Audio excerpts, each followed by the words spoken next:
Have you met with Donald Trump since the election? Yeah, I had a chance to go have a long and actually quite. Yes, Bigger says he was very impressed by Trump during their 3 hours dinner together. Everyone is falling in line. Interesting. Gates said he and the president-elect had a very intriguing conversation about global health.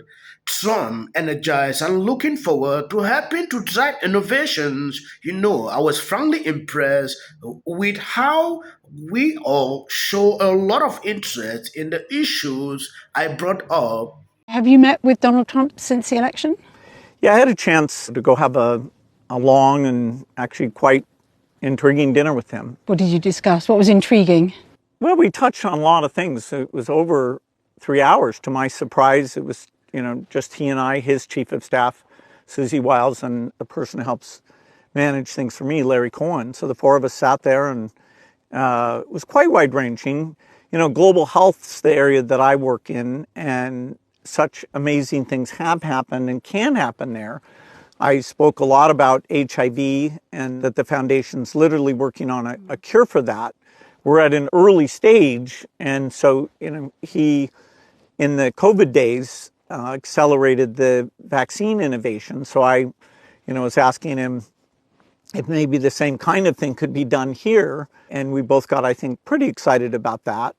We talked about polio, where we're very close to getting that done, but if you stop, it'll spread back. And so I explained why it's been tough in Pakistan, Afghanistan. We've had cases show up in Gaza. We have cases in Africa. And he was fascinated to hear what he could do to maximize the chance that during the next 4 years, that incredible milestone will be achieved. I felt like he was, energized and, looking forward to helping to drive innovation. I was frankly impressed with how well he showed a lot of interest in the issues I brought up. I believe you saw Biden's speech the other day. The man is not happy that these people are falling in line with Trump. We have seen tech people, how they are lining up themselves with Trump. People, we never believed that one day this can happen. At a certain point, I was actually shocked to see this happening. Now going into Trump inauguration, I have never seen this before. A lot of these laborers are, melting down social media, partaken to the whole situation. The other day, Snoop Dogg decided to perform. Have these galvanized concerning this Trump inaugurations? The kind of meltdown I saw on the social media, it is extremely concerning. Even The View had a meltdown that Michelle Obama would not be attending this event.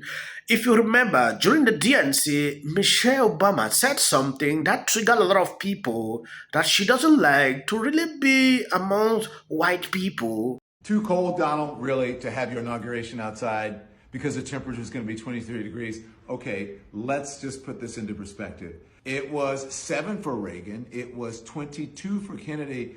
It was 28 degrees for Barack Obama with winds somewhere in the 20 mile an hour range as well. It was freezing. So I'm not sure it's the cold. I think maybe it's that you're afraid of the crowd sizes and that hotels are still available and that a lot of people, as many people as, showed up for, Barack Obama or Joe Biden or whatever, won't be showing up for your inauguration. I think it's the crowd sizes. That number is more important than the temperature number. Yes, Don Lemon spent all his time reading script, now scrambling for views on YouTube. This is what he can spew. So, according to him, Trump decided that this should happen indoors for crazy. To me, Trump's life is more important than doing this outside. Culture check. Did anybody have Snoop performing at Trump's inauguration on their bingo card at all? Because I'm extremely confused about that. Like, I know Trump is like a walking, I'll promote your shit type guy, but damn, really? What are we promoting? Like, what are you selling? What are you saying? Like, why you even gotta be there? Why you gotta perform? Like, dude, come on. Are you kidding me? Like, Nelly, I mean, that don't really rock me. Lil Wayne absolutely could see that shit. The Baby, not really. Kanye absolutely expect his MAGA wearing ass to be there. Soulja Boy, he's always about capitalism and money. But Snoop though? Really? Really? Culture check. Did anybody have Snoop performing at Trump's inauguration on their bingo card at all? Because I'm extremely confused about that. Like, I know Trump is like a walking, I'll promote your shit type guy, but damn, really? What are we promoting? Like, what are you selling? What are you saying? Like, why you even gotta be there? Why you gotta perform? Like, dude, come on. Are you kidding me? Like, Nelly, I mean, that don't really rock me. Lil Wayne absolutely could see that shit. The Baby, not really. Kanye absolutely expect his MAGA wearing ass to be there. Soulja Boy, he's always about capitalism and money. But Snoop though?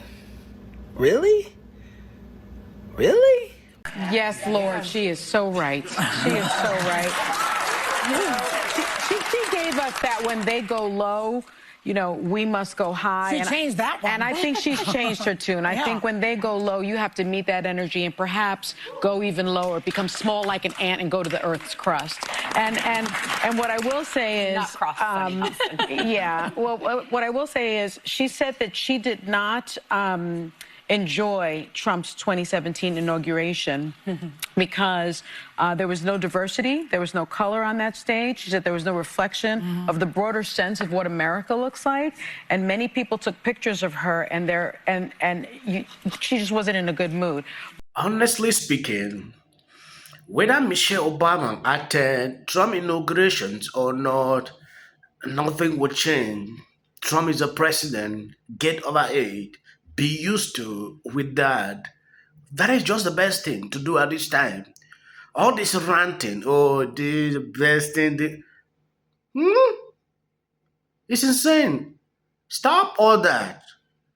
Be comfortable with your president. I saw all the speech at the DNC.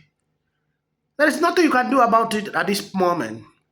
Your candidate failed. It's also a dishonor to the black community. Yeah. I mean, if you look at Donald Trump, the man who would refuse to rent to black people in the 1970s, who tried to lead a lynch mob against 5 black and brown kids in the 1980s for the Central Park case, who refused to allow black casino workers to have a prominent place in his casinos in Atlantic City in the 1990s, who spent 5.5 years lying about Barack Obama's birth certificate in the 2000s, who came in office and then attacked black people like Colin Kaepernick, who attacked Ruby Freeman and her daughter Shay Moss for simply doing their jobs as Fulton County election workers. You dishonor those people when you go and perform for this man who has done nothing but dishonor black people. And just last year, he was calling Haitian immigrants, accusing them of eating cats and dogs. This is not somebody that black people should be associated with and pretending to normalize. We should be challenging him. And it dishonors the legacy of Dr. Martin Luther King Jr., whose birthday we honor on Monday to celebrate this man. Look at this ranting. I enjoy it, actually, when I see them, melting down, saying this. I like that. Continue. You have 4 years to go.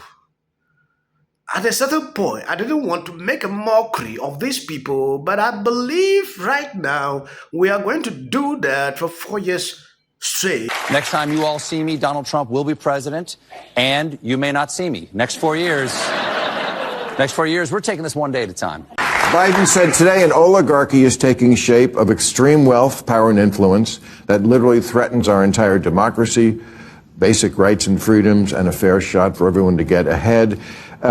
Obviously, we've seen the tableau, we're about to see it at the inauguration. Bezos. Yeah, you can see Rick Ross. He was actually present. Black Libras are not taking this away. They're melting down. They can't even stop.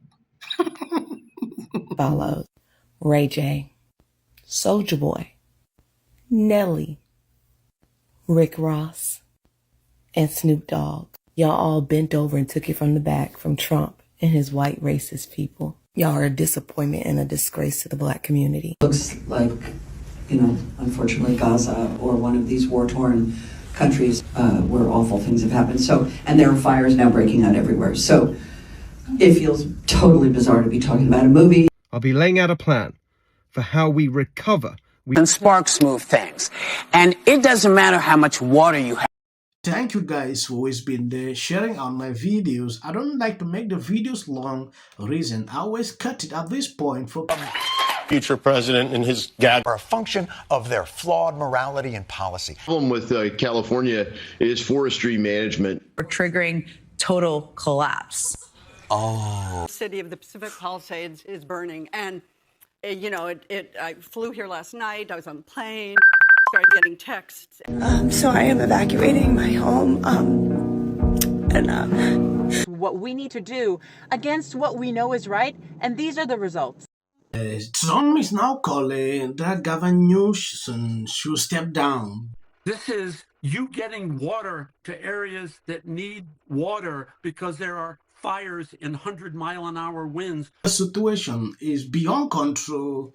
I'll be updating you, giving you more information to what I'm observing on social media. I didn't want to report this, but people keep sending this to me. God bless you. Health insurance companies to get paid for the work that he's been trained his whole life to do. What do we do? Right now you're looking. Remember it. As a country about yeah, we were just talking about the wildfire situation and how crazy it is that they still funny. And then I think all our tax dollars probably went for Gavin's hair gel.